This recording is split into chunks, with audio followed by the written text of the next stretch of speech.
Hola, muy buenas, ¿cómo están? Amigos y amigas televidentes de su canal 23, estamos aquí en su programa Conversando con María Elsa Suárez.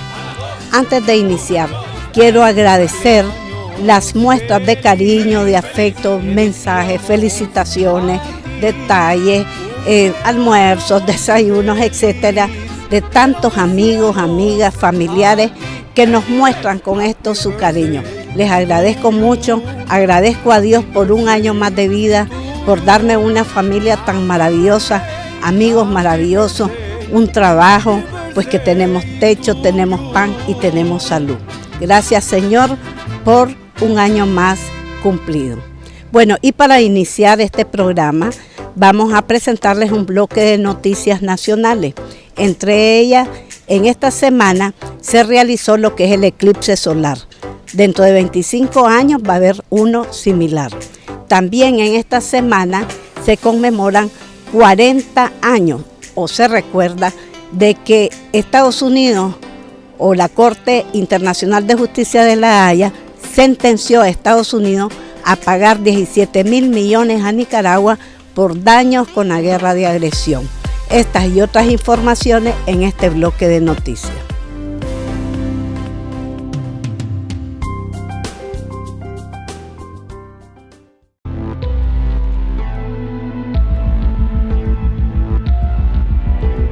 Este 8 de abril en Norteamérica el día se volvió noche con el eclipse solar, evento astronómico en que la luna se colocó entre la Tierra y el Sol, generando oscuridad en países como Estados Unidos, Canadá y México, mientras que en Nicaragua a las 11:21 de la mañana los nicaragüenses pudieron observar el eclipse solar de manera parcial en un 21% en ciertas zonas del país. Pero Nicaragua no es la excepción, a pesar que de eso nosotros vamos a tener el 21% de observación de este eclipse de una forma parcial.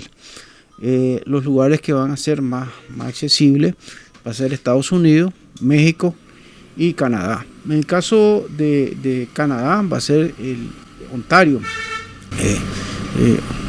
En el caso de Estados Unidos, lo que es la franja del este, sobre todo lo que es la parte de Texas. En el caso de México, la parte del norte, comenzando con Mazatlán, que es uno de los lugares que va a ser mejor visto de una forma total. En el año 1991, los nicaragüenses fueron testigos de un eclipse total solar que dejó en la penumbra a todo el país y la región. Este eclipse, un eclipse solar, no es tan magnitud como el que tuvimos nosotros el 14 de octubre del 2023, o el especial que tuvimos en 1991, el 11 de julio. Ahora, ¿cuándo vamos a volver a ver un eclipse solar? Prácticamente hasta el 2052, algo parecido, pero no va a ser total. Entonces, aquí lo más importante es que este es un fenómeno astronómico, algo especial, que inclusive en México hay muchos científicos. La NASA va a lanzar 3 cohetes con el ánimo de estudiar, en este caso, lo que es la ionosfera, desde el inicio, a mitad del eclipse, o sea, y al finalizar. Ionosfera en el sentido de estudiar la física estelar, el comportamiento, la ionización en la ionosfera y el efecto que tiene en este caso en un satélite y lo que es la temperatura. Especial para algunos porque va a haber una alineación planetaria. El planeta Urano, el planeta Júpiter, el planeta Saturno, el planeta Mercurio y el planeta Marte. Y algo espectacular también que tiene este eclipse para todos los que están en el norte es que se va a poder observar un cometa, el cometa P12 Von-Brand, que le dicen supuestamente el cometa del diablo o el gran dragón. Este cometa tiene un diámetro de 35 de kilómetros. Supuestamente le dicen el diablo porque él tiene volcanes y emana, en este caso lo que son, en vez de lava, emana lo que nosotros conocemos, hielo derretido. Entonces esos chorros de hielo están en 2 direcciones y forman como una especie de cacho. Pero es un seudónimo que tiene él del diablo, pero nada tiene que ver que el diablo, como se maneja en las redes, que se acerca a la Tierra. Entonces, pero su verdadero nombre es P12 Von-Brand. Y es un cometa prácticamente que tiene una órbita de 71 kilómetros. Entonces lo especial para los astrónomos, fotografiar en este caso, observar los planetas que se van a poder observar y en este caso el cometa. En el caso para la NASA, que está haciendo estos estudios, es para estudiar en este caso la composición de la atmósfera, en el caso de la ionosfera. El experto astrónomo destacó que este fenómeno es particularmente notable, también conocido como el cometa Diablo, el cual visita la Tierra cada 71 años y en esta ocasión coincidió con el eclipse solar. Entonces, ahora, ¿cuál es lo espectacular de un eclipse? Porque siempre se habla de eclipse de una forma despectiva, de una forma de desgracia, de malagüero. Pero para muchos mitos también. Muchos mitos. Pero realmente en el caso de la comunidad científica, cuando se da un eclipse es algo espectacular porque se hacen muchos estudios. Si no hubiese sido por un eclipse, no se hubiese comprobado la teoría de la relatividad general de Einstein, que fue postulada en 1905 y 1915. Y se confirmó hasta en el 2019 y 2022. Que prácticamente que sí, los elementos pesados, en este caso como el Sol, curvaban lo que es el espacio. También se comprobó con la teoría de relatividad la distancia exacta que hay entre la Luna y la Tierra. Según los cálculos científicos, será hasta el año 2132 en que los nicaragüenses podrán ver algo semejante a lo que se vivió hace 3 décadas.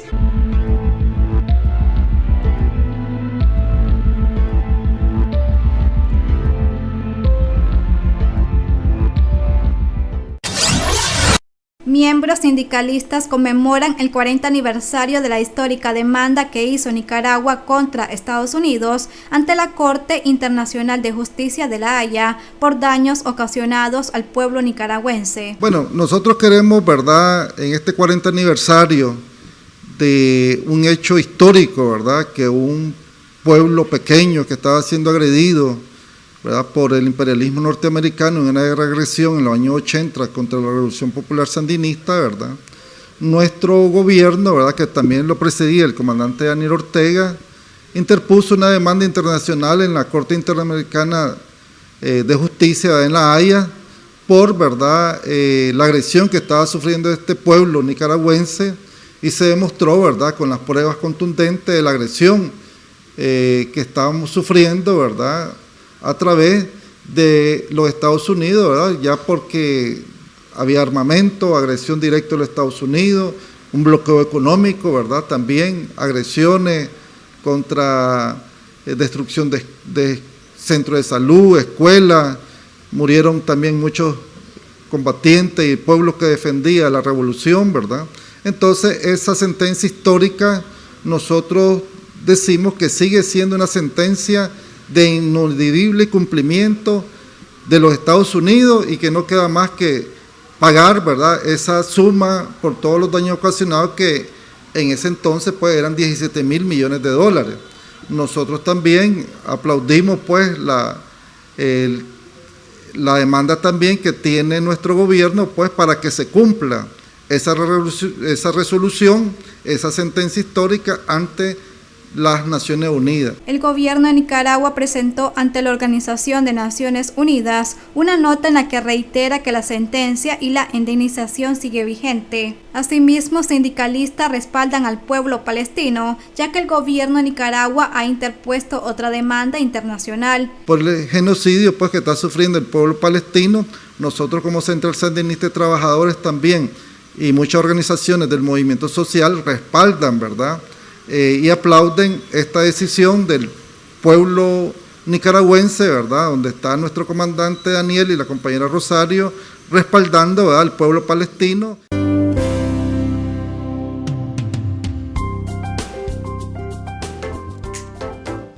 Y como siempre tenemos las noticias internacionales, en ello el asalto que hubo a la Embajada de México en el Ecuador y que ha generado un gran conflicto internacional.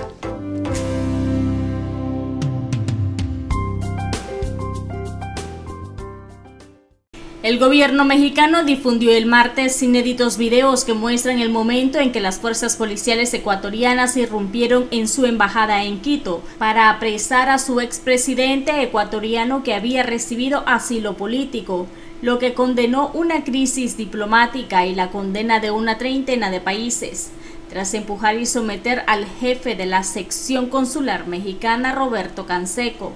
Los uniformados se llevaron al ex vicepresidente ecuatoriano Jorge Glass, que residía en la embajada desde diciembre.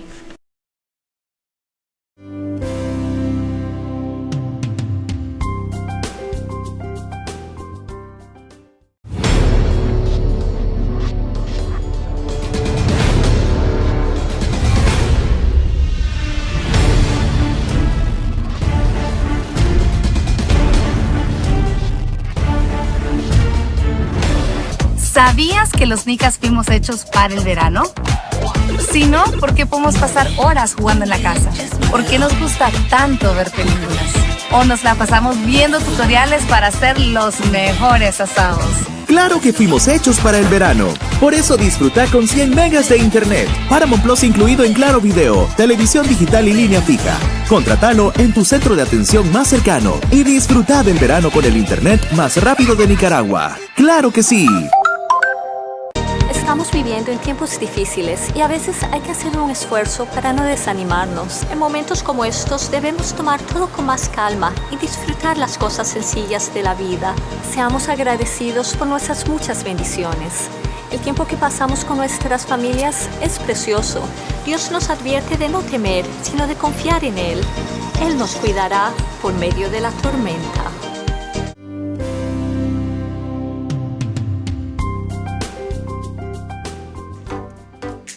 Y en nuestros entrevistados de esta semana vamos a estar hablando de la depresión, vamos a hablar de la ética, tanto profesional, también el ambiente laboral, la ética en la familia.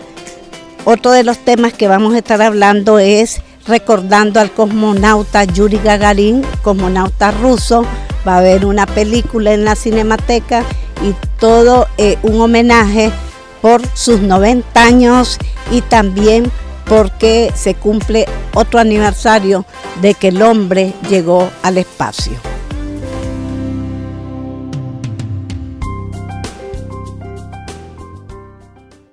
Hoy vamos a entrevistar a la doctora Yoconda Cajina. Estuvimos hablando en días anteriores sobre lo que se llama el estrés, pero con el estrés viene la depresión. Vamos a abordar entonces ahora el tema de depresión. Gracias, doctora, por estar aquí con nosotros. Felicidades. Gracias. Feliz cumpleaños.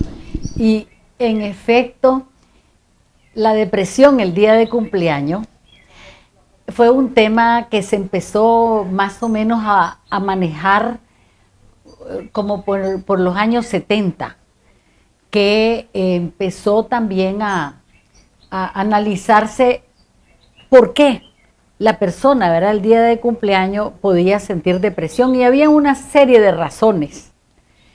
Miren, todo lo que la cultura ha implementado para incidir en ese estado de ánimo, no sé si es el recuerdo del trauma del parto, porque es un trauma nacer, ¿verdad?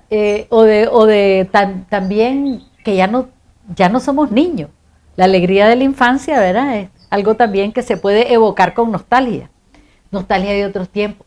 Entonces, tantas cosas que se han venido implementando en la cultura para mejorar nuestro estado de ánimo en el día de cumpleaños, hasta estrenar ese día. Tenemos que estrenar algo.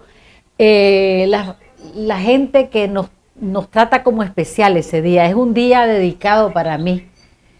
Tener entonces obsequios, música, comidas ricas, invitaciones. Mire, cada vez, verá, la cultura tiene como más cosas nuevas, más novedades, para ese día levantarnos la autoestima, sentirnos especial, porque existe lo que es la depresión en el día de cumpleaños. Cuidado, se les olvida el cumpleaños de alguien porque hay un resentimiento que les pasa la cuenta. Si en efecto, la vez pasada que estuvimos explicando cómo, por ejemplo, una ama de casa, que puede la gente pensar como que menosprecian ese trabajo, ¿no? La baja autoestima que le dan al ama de casa, y es la persona que carga con toda la familia, carga con todas las obligaciones. Si alguien se enfermó en la casa es porque la comida la hizo mal hecha. ¿verdad? Si alguien llegó tarde a clase porque la mamá no le alistó a tiempo el uniforme, la lonchera. Entonces carga con todas las culpas, carga también con la baja calificación, el bajo reconocimiento. Porque, no, si esa no trabaja, Dios mío.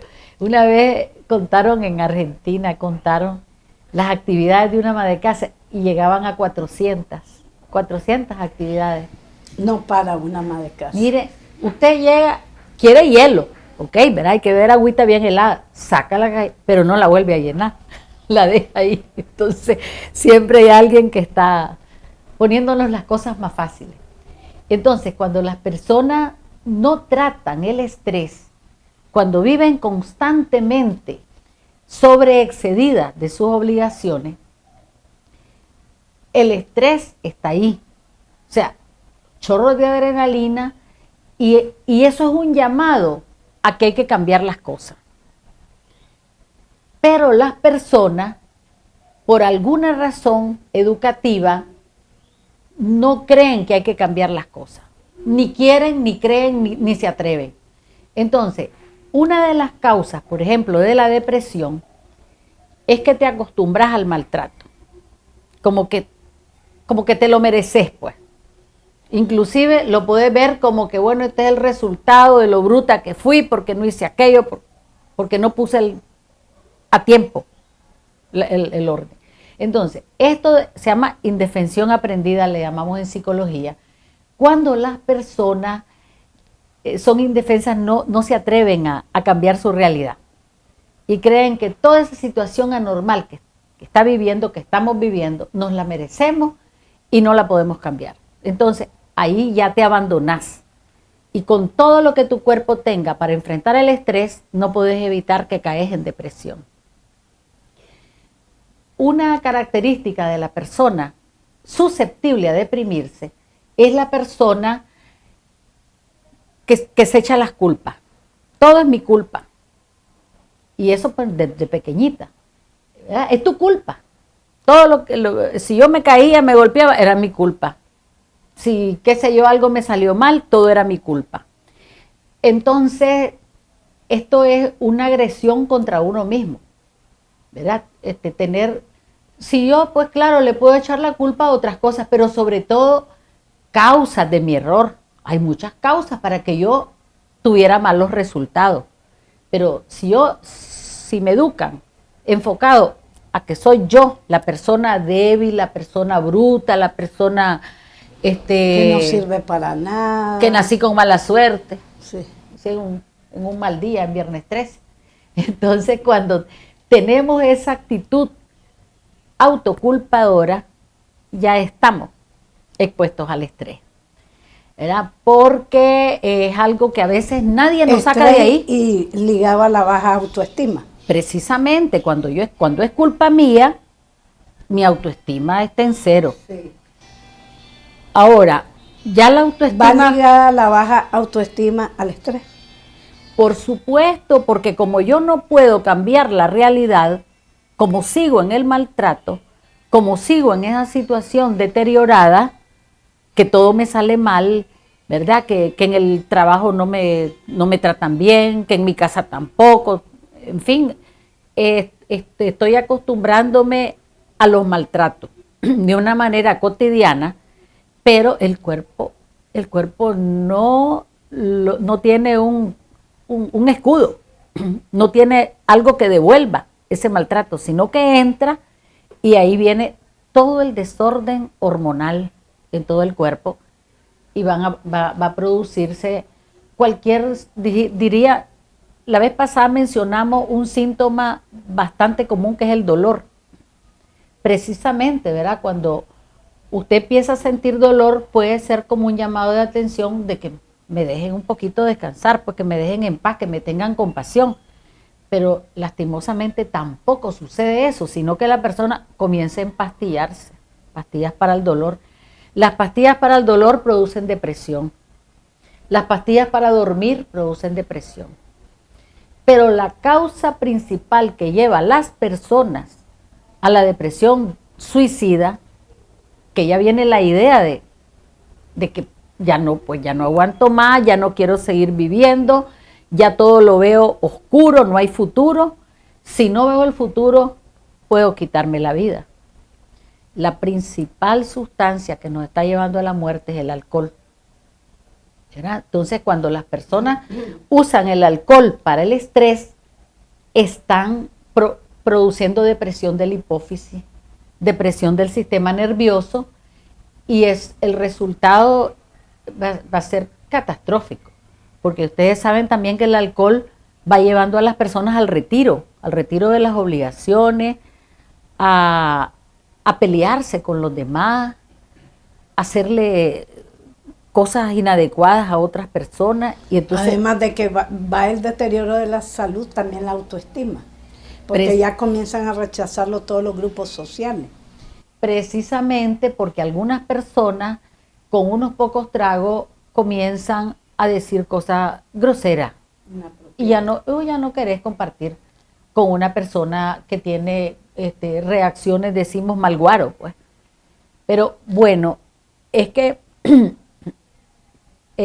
vi en el mapa de la salud que publicó el Ministerio de Salud que en las 15 finalistas son las 15 causas principales de muerte. Sí. No aparece el suicidio. Por tantos años el suicidio siempre estaba dentro de las 15 finalistas. Estaba como en el lugar 12 y no aparece. Entonces, tengo claro, ¿verdad?, que esto es una circunstancia también bastante indeseable, la vía del suicidio, ¿verdad? Entonces, si alguna persona por causa de la depresión se suicida, fíjese que tiene un espectro de deprimir a todo el grupo.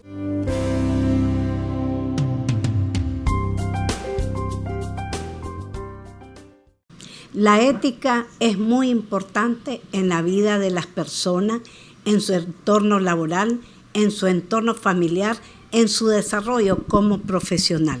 Vamos a estar hablando de este tema con la consultora Fabiola Hernández. Gracias, Fabiola, por estar nuevamente aquí con nosotros. Es importante, Fabiola, siempre tener una ética en todo nuestro entorno laboral. ¿Podrías hablarnos sobre esto?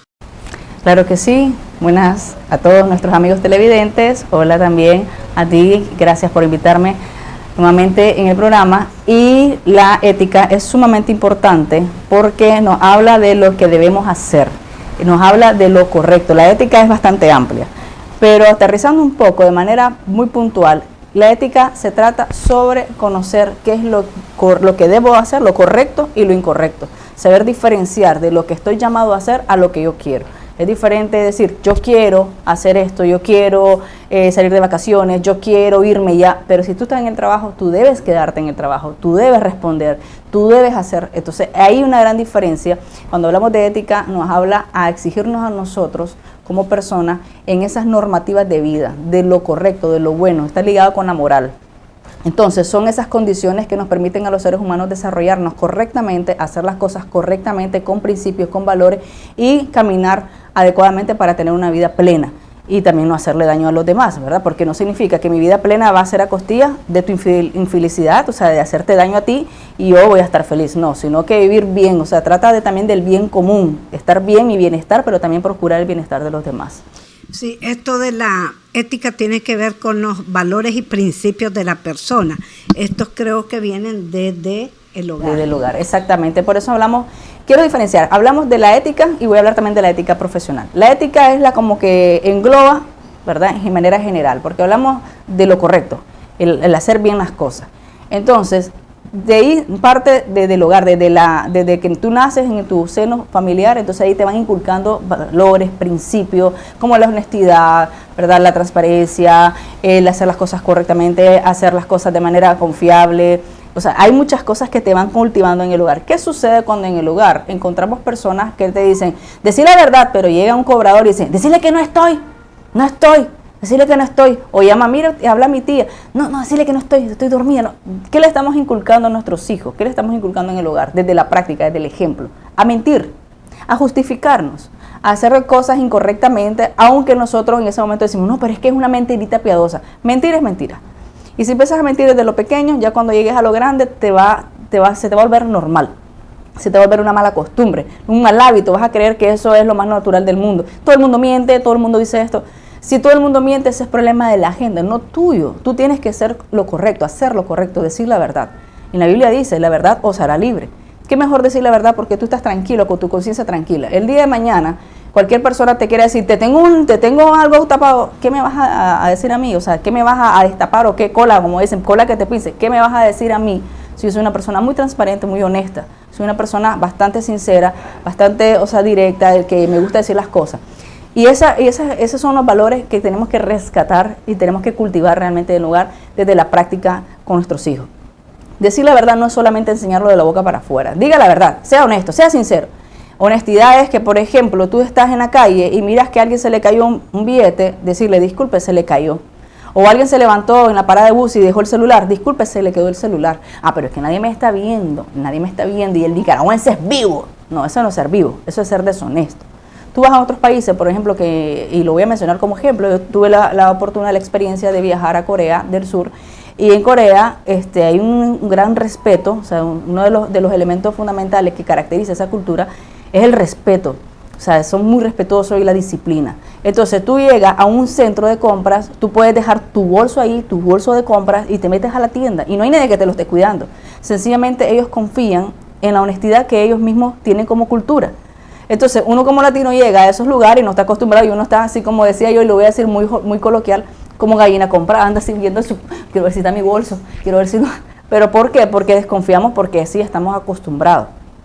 Qué bonito ir a un lugar en donde realmente la gente confía en ti también, porque a ti no te conocen, pero están confiando de que tú no le vas a tomar tus cosas.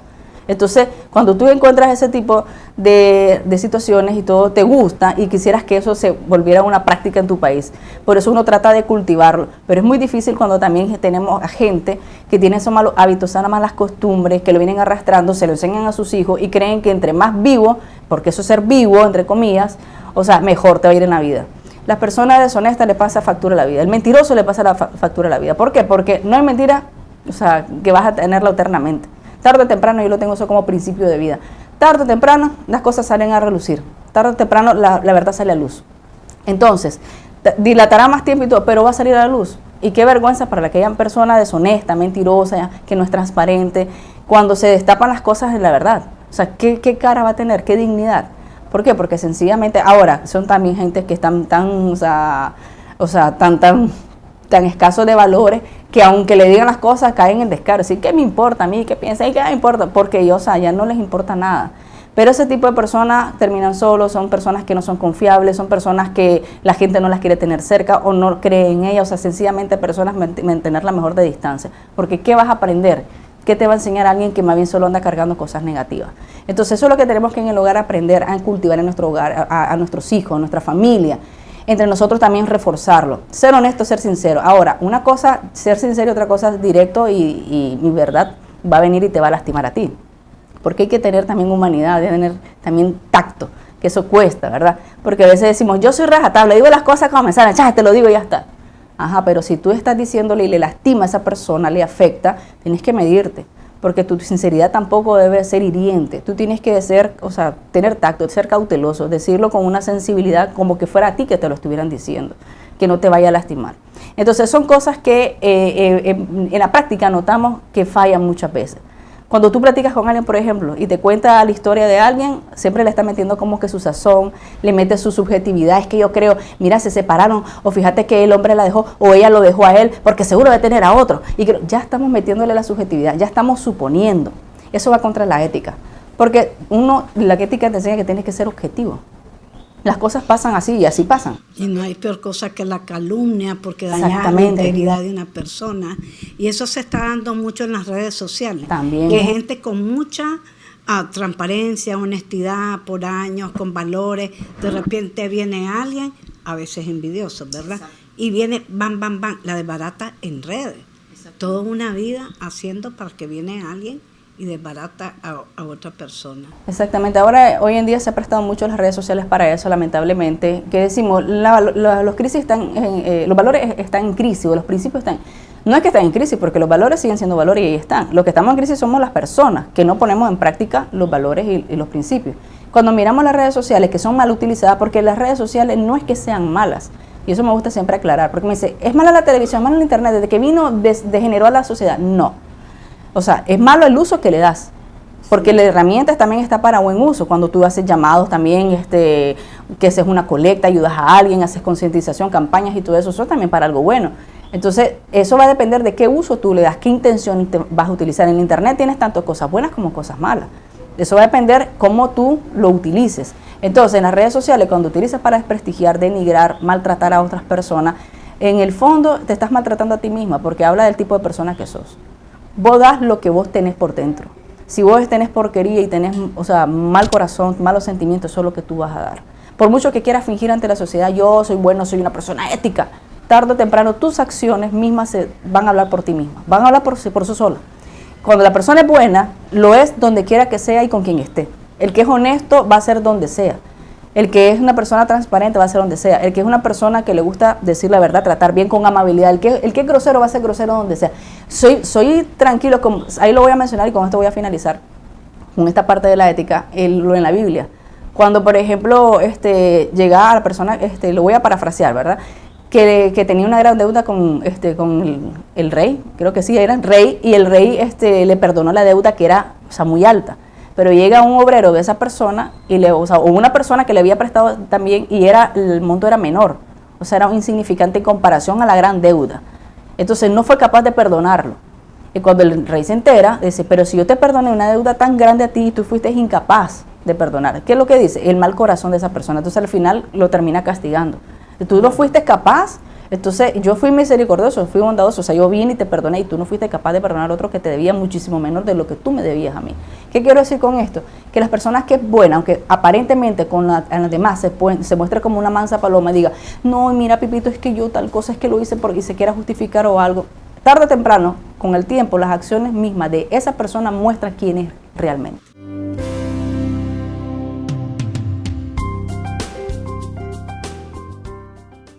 Y hoy vamos a estar hablando del aniversario del cosmonauta Yuri Gagarin cuando llega al espacio. Tenemos para ese al especialista, el astrónomo David Castillo Pacheco. Muchas gracias por estar aquí con nosotros. Bueno, muy agradecido a la oportunidad que está dando y siempre yo lo felicito a usted por dar la oportunidad a la educación científica.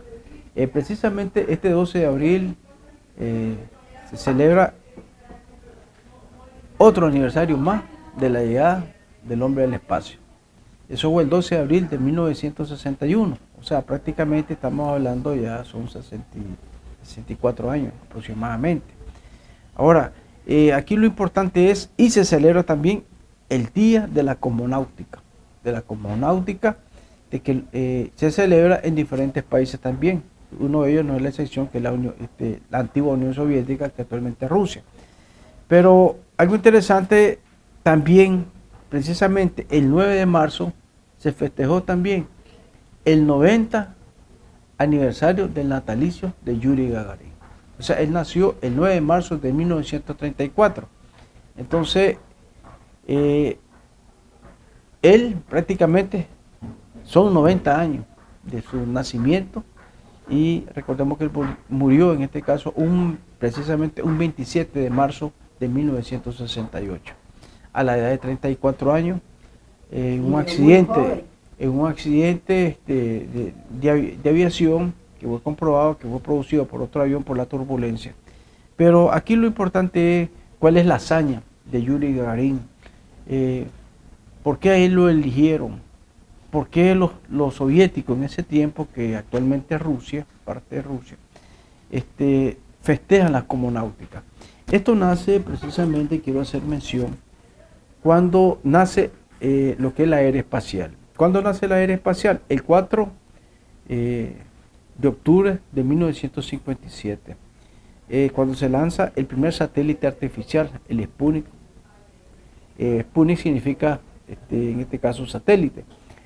Aquí lo importante es que una vez, como orbitó la Tierra, entonces al orbitar la Tierra, había una confrontación. Recordemos lo que nosotros conocemos la Guerra Fría.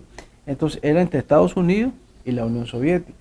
Entonces la el primer hazaña que hizo la Unión Soviética en ese tiempo fue poner un satélite artificial. Este fue el Sputnik 1. Posteriormente, la otra hazaña es poner el primer ser vivo en el espacio. Fue en el Sputnik 2. En este caso fue la perrita Laika. Y lastimosamente por cuestiones de oxígeno y temperatura murió en el espacio.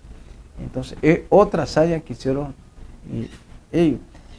Y la tercera hazaña interesante, que es la que vamos a ampliar un poquito, es lo que es el primer hombre en el espacio. Se llama Yuri Gagarin. Él era de descendencia, sus padres eran campesinos, su papá era carpintero, su mamá atendía en este caso lo que es una granja. Y él fue entrenado, primeramente trabajó en una fundición de acero, posteriormente en lo que se ingresó a la edad de 21 años a la aviación, y él prácticamente fue uno de los seleccionados. Recordemos que fueron 3.050 y pico, después se seleccionaron 20, después de esos 20 fueron 6 y después solo quedaron 2. Yuri Gagarin, ¿por qué lo eligieron a él precisamente? Había 3 razones fundamentales. Una de ellas era la estatura. Aunque se había dicho primeramente que era de 1,70 a 1,74, pero él tenía 1,57, era bien bajito. Pero en este caso, en la nave Vostok 1, en la cápsula, se necesitaba una persona más pequeña. Pero algo interesante de él, fíjese, era su sonrisa, la gran sonrisa que acaparó el mundo, podemos decir, la gran sonrisa que le dio vuelta al mundo. Porque él en esa época, cuando él, una vez que llegó él al espacio, llegó a diferentes países. En ese tiempo eran 20 países, pero después de la desintegración de la Unión Soviética fueron prácticamente 30 países. Entonces, precisamente 1961, un 12 de abril, se lanzó el primer hombre al espacio. Nadie había logrado esa hazaña. Y en este caso, la Unión Soviética logró esa hazaña de enviar al primero. Tiempo fue 108 minutos a una velocidad aproximadamente de 27.000 kilómetros por hora. Y algo interesante de esto que prácticamente cuando esta hazaña fue a 315 kilómetros de altura. Él pudo ver la curvatura de la Tierra, observar la Tierra, y al observar la Tierra dijo algo interesante, fíjese. Pobladores del mundo, qué hermoso es nuestro planeta, dice. Debemos de conservarlo. Es la primera. Fíjense qué interesante, fíjese, doña María. Yo veo que usted habla bastante de medio ambiente, pero es la primera persona que habló del medio ambiente y de conservar, en este caso, nuestro planeta. Pobladores del mundo, qué bello se ve nuestro planeta, debemos de conservarlo. Entonces él observó a través de su vidrio prácticamente la belleza que era el planeta. Y una frase muy famosa, Pollo Jalín. Entonces, Pollo Jalín significa nos vamos, allá vamos. Entonces se hizo famosa también en la Unión Soviética en ese tiempo. Y la otra frase muy interesante también fue que su sueño era, la luna se cumplió, que un hombre pisara Venus y lo que es el planeta Marte. Ninguno de esos se ha cumplido, pero sabemos perfectamente, pero Marte, en el caso del planeta Venus es muy difícil por la atmósfera y otras condiciones. Pero el legado que dejó Yuri Gagarin es algo muy, muy especial. En este caso Nicaragua no es la excepción.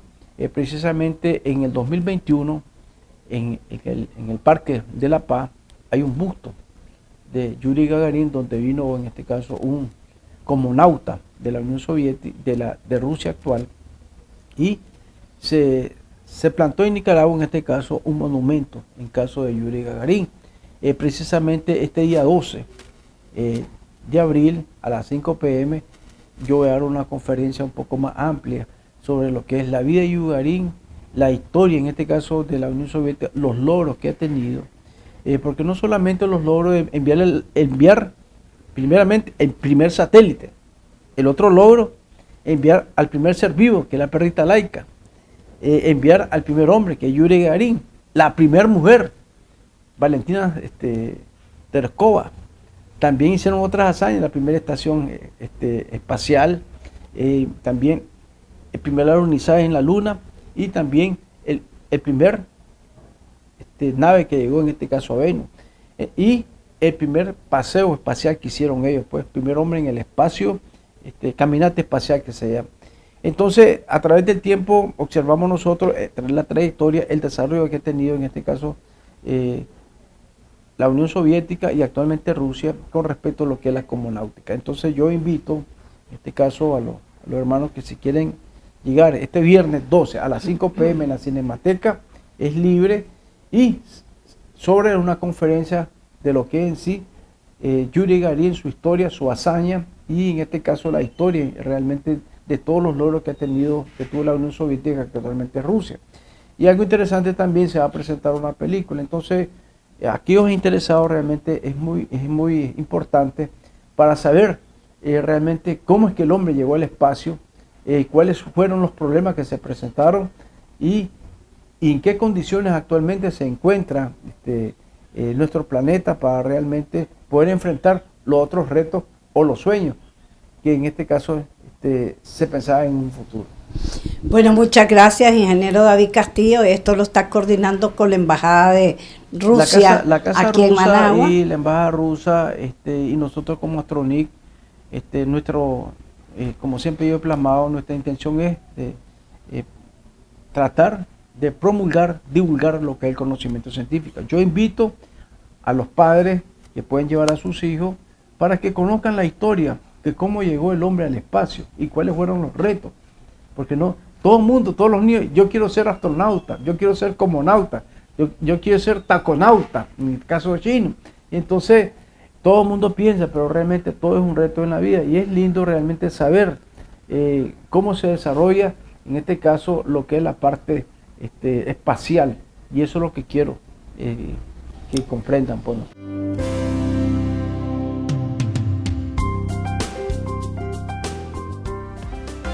Y además de la depresión, vamos a estar hablando también las causas del suicidio y qué hay que hacer para ayudar a una persona altamente depresiva que ha tomado esta determinación. Continúen viendo estas entrevistas.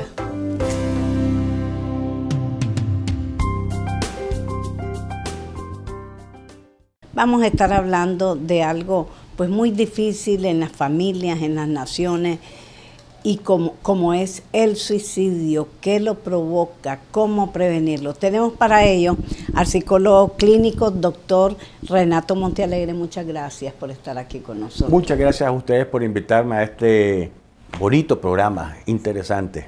Muchas gracias. Sí, Renato, quisiéramos saber, bueno, ¿a qué se debe que se están disparando la ola de suicidio? ¿Qué cree? ¿Cómo se puede resolver esto? Es interesante.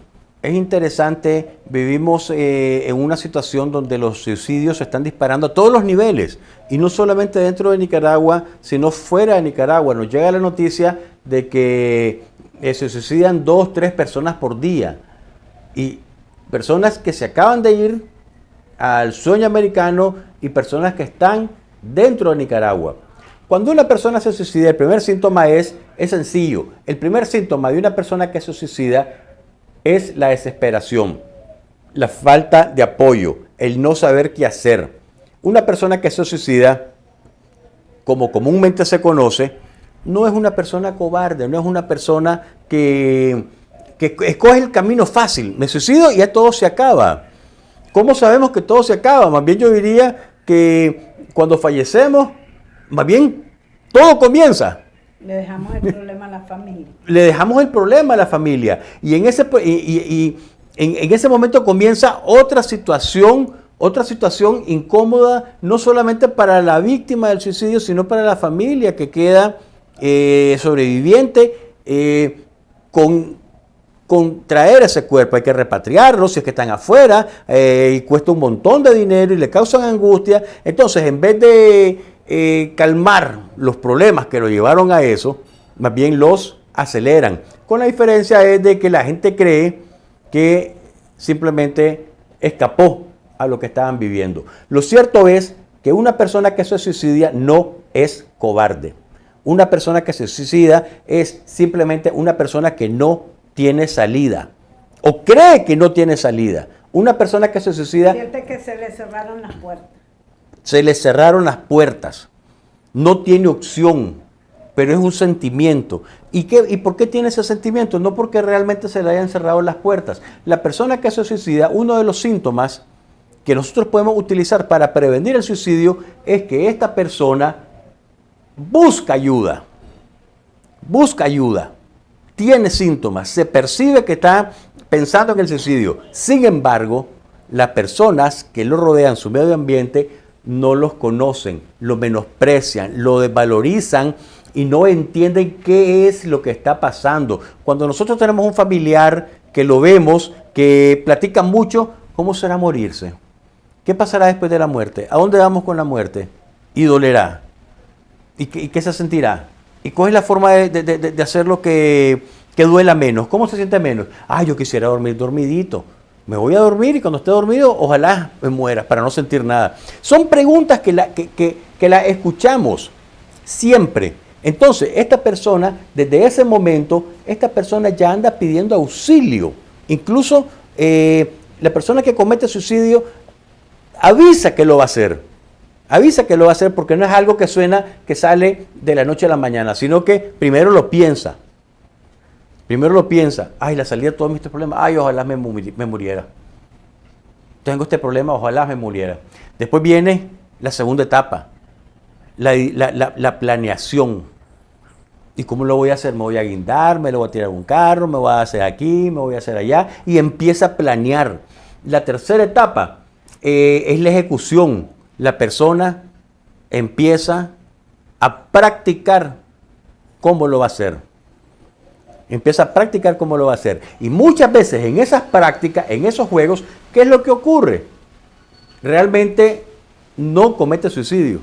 Realmente que la práctica, el juego, se fue mucho más allá, que se salió de sus alcances, llegó a un punto, la práctica llegó a un punto tan retornable que simplemente la persona fallece. Y como lo encuentran guindado, la gente dice se suicidó porque lo encontraron guindado, cuando en realidad lo que pasó fue un accidente. Él estaba jugando a qué se sentía, pero ocurrió el accidente. ¿Ya? Y lo clasifican como suicidio. Cuando en realidad fue un accidente. Pero entra dentro de las estadísticas del suicidio. ¿Ya? Sí, porque venía premeditándolo, planificándolo y después practicándolo, ¿verdad? Y después practicándolo. Y en la práctica se le fue la mano. Y se convirtió, en vez de suicidio, se convirtió en un accidente. Sí. Y durante todo este tiempo, ¿qué es lo que pasa? Tiran señales, van tirando advertencias, van teniendo cambios de conducta, van teniendo señales de personas depresivas, no hablan, están callados. Hace poquito una tía llegó preocupada porque su sobrino pasó con una soga para su cuarto. Y lo primero que ella preguntó, ¿y para qué va a hacer este con una soga a su cuarto? Alguien que ya había tenido antecedentes suicidas. Sí. ¿Qué va a hacer con esa soga a su cuarto? ¿Ya? Y lo guindó, lo siguió y lo encontró amarrándola del techo de la soga. Entonces salió disparada buscando ayuda para evitar. En ese momentito, la solución, la prevención es sencillísima, al alcance de todas las personas. La persona suicida lo único que quiere es hablar. La persona suicida lo único que quiere es que lo escuchen. La persona suicida lo único que quieren es alguien que lo entienda. No hay que darle consejos, no hay que ser sabio, no hay que tener las palabras adecuadas. La persona suicida lo único que quiere es que lo escuchen y unas palabritas de aliento, no de reclamo, de aliento. Descansá, tranquilo, dormite tranquilo y mañana vamos a platicar. Ahora veamos, doctor, ¿qué es lo que origina ya esa última etapa donde quiere suicidarse? ¿Qué lo origina? Depresión, ansiedad. ¿Qué pasa ahí? Hay muchos trastornos que se pueden asociar a la depresión. El más común al suicidio. Hay muchos trastornos que se pueden asociar al suicidio. El más común es la depresión. Sin embargo, podemos hablar de trastornos como TLP, trastorno límite de personalidad, muy común en los adolescentes, donde el adolescente no tiene salida. No es que se quieran matar, no es que lo quieran hacer, empiezan a jugar con el dolor. Cuando ustedes ven una persona que se tapa, que anda tapado y que anda usando faldas abajo de la rodilla, es porque son personas que se han hecho cortes. Cuando ustedes ven en la calle y ven que hay alguien con una pañoleta, esa pañoleta anda tapando heridas de corte. Usan faldas largas porque aquí se cortan. Autodestructivo. Y sienten placer y les gusta. Y lo ponen en práctica, se juntan con otras personas suicidas que son afines a este tipo de prácticas, se quitan la camisa y se empiezan a lastimar en la espalda. Yo le lastimo la espalda con una cuchilla, con una Gillette, a cortarse. El caso de la Gillette... Pero ya llegar a esos extremos, ¿qué pasa? Es una persona débil, que no tiene actitudes positivas, que no tiene metas en la vida. ¿Qué es lo que pasa ahí? No son personas débiles ni actitudes positivas en la vida. Supongamos que nos compramos una llanta, un vehículo, una llanta nueva, la mejor llanta. Pero vamos rodando y le entra un clavo. Y el clavo está dentro. Y sigue rodando y le entra otro clavo. Y sigue rodando y le entra otro clavo. Y sigue rodando y le entra otro clavo.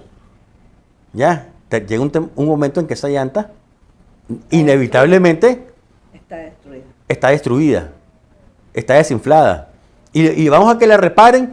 Sí, la única forma es sacarle todos los clavos y ponerle parche, pero ya queda toda parchada, ya no es la misma llanta. Es exactamente igual. Durante la vida, las personas que tienen estos tipos de conducta son personas agobiadas, que están cansadas de su ambiente natural, hogares hostiles, padres y madres que no comprenden, que están aisladas, personas que no tienen con quién hablar, personas que han sido traicionadas durante toda su vida, desde niños, que han sido traicionados. Entonces llegan a una edad adulta en que simplemente no encuentran salida. Tengo un caso bien dramático que me pasó. Llegó un paciente con un tarrito de pastillas y me dijo: doctor, vengo a su sesión, vengo a que usted me diga un motivo para no tomarme estas pastillas. Digo, ¿querés que yo evite que usted tome estas pastillas? Sí, deme un motivo. A ver, primero déjame ver qué pastillas son. Veo por las pastillas. Con esto nada le va a pasar. Pero no se lo dije. ¿Ya? Porque si yo le digo que esas pastillas nada le van a hacer, lo que va a hacer es cambiar de medicamento. Va a ir a buscar otro más fuerte. Nada le va a pasar. Pero ¿qué pues? Le digo, mira, yo no voy a evitar que lo hagas. ¿Te la quieres tomar? Yo te paso el vaso de agua, no hay problema. Pero antes que lo hagas, platícame qué es lo que te pasa. Platícame por qué quieres acabar, ¿ya?, con tu vida de esta forma. Y aquel hombre se desató con una historia terrible. 50 años, una amiga lo había dejado en la calle con deudas, y a los 50 años había perdido la casa, había perdido el carro, la amiga ya no lo reconocía, ¿verdad? Ya no era su amiga, ¿verdad?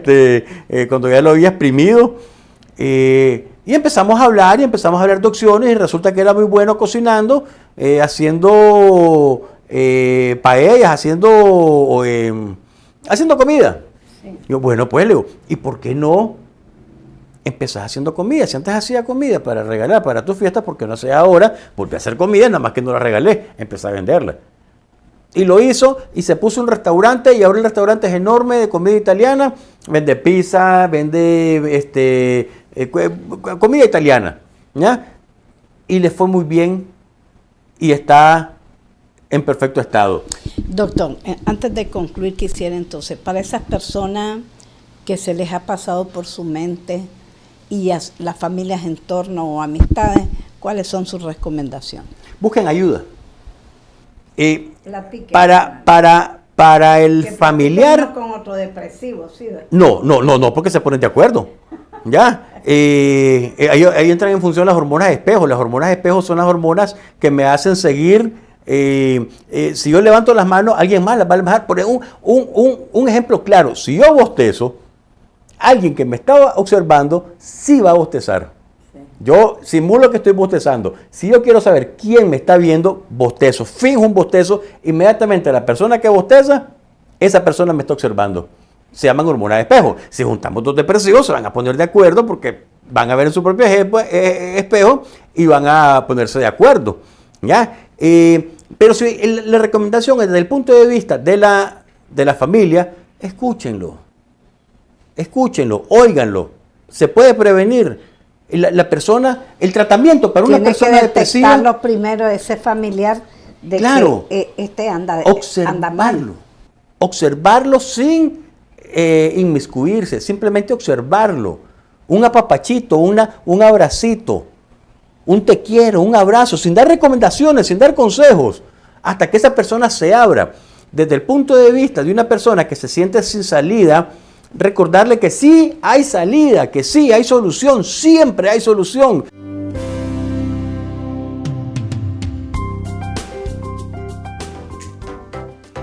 Muchas gracias, amigos y amigas televidentes, gracias por haber estado con nosotros y espérennos la próxima semana con temas tan interesantes para usted y la familia, pero además muy útiles. Se despide de ustedes María Elsa Suárez.